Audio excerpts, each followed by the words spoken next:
Imagine a dark cave where inhabitants are chained to the floor, their movements restricted so they can only look straight ahead at a blank stone wall.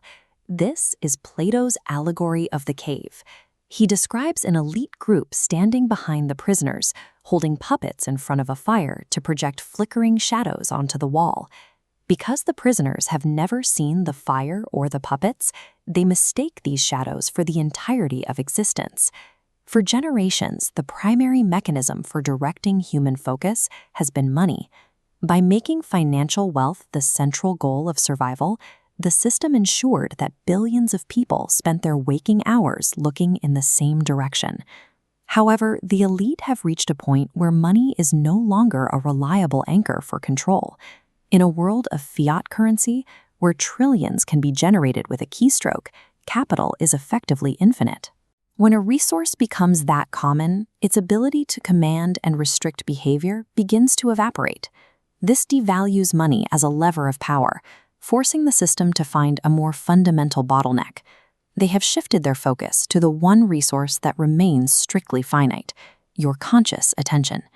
Power is no longer found in the bank account, but in the capacity to direct what you notice and what you ignore. The 2008 crash served as the breaking point for the old financial order. As the ticker tapes recorded billions in losses, the public watched the transnational elite scramble to protect their own interests, while the average homeowner was left to fail. The government bailouts were not an act of economic recovery, but of power preservation. By choosing to save the banks while allowing millions of African Americans and working-class families to lose their homes, the state signaled that it viewed a struggling underclass as a necessary deterrent against moral hazard. Into this fractured system stepped the technological elite of Silicon Valley.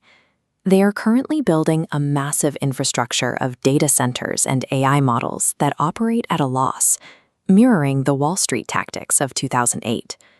By making themselves indispensable to the state's function, they aim to position AI, not the dollar, as the new backbone of global governance. This marks the transition into a cognitive economy. The elite are moving away from a world where they profit from your physical labor and toward a world where they profit from the data and attention generated by your consciousness. Historically, journalism acted as a shared lens for society. Even with its flaws, it provided a national framework that allowed people to agree on a basic set of facts, creating a common reality that could hold those in power to account. After 2016, that shared reality was dismantled. Media outlets shifted away from objective reporting and toward algorithm-driven bubbles that prioritize political loyalty. When every group lives in its own information silo, the concept of a shared truth disappears.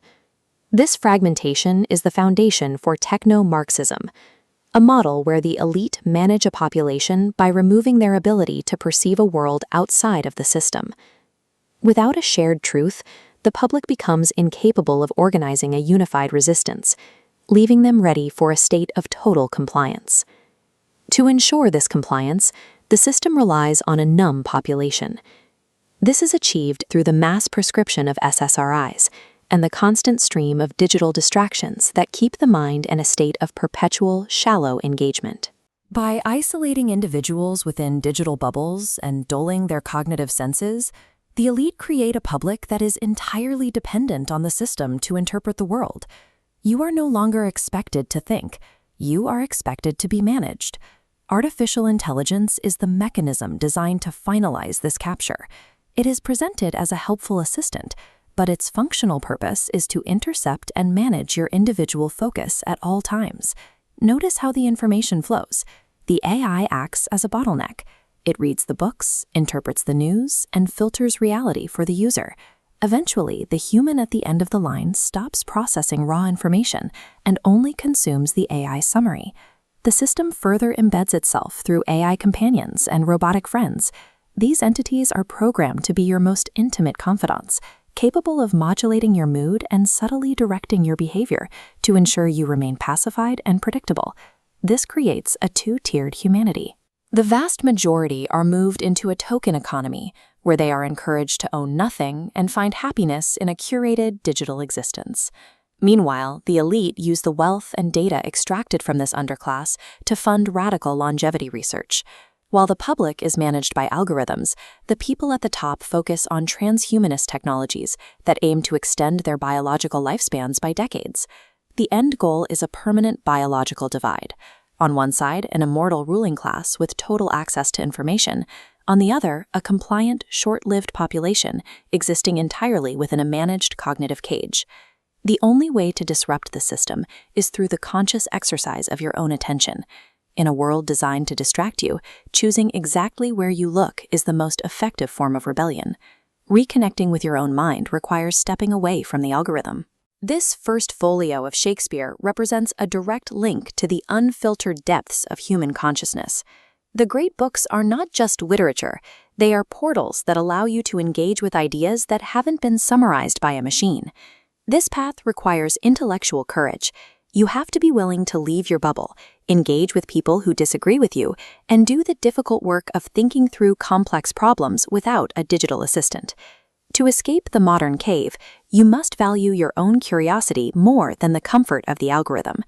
It is the analog, difficult work of independent thought that keeps your mind from becoming a vassal of the system.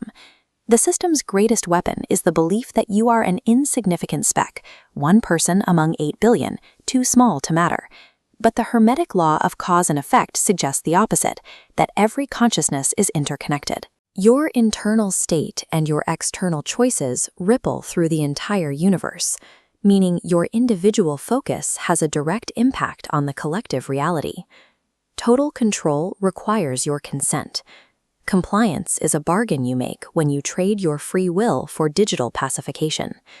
The system can only rule over a population that chooses to be indifferent.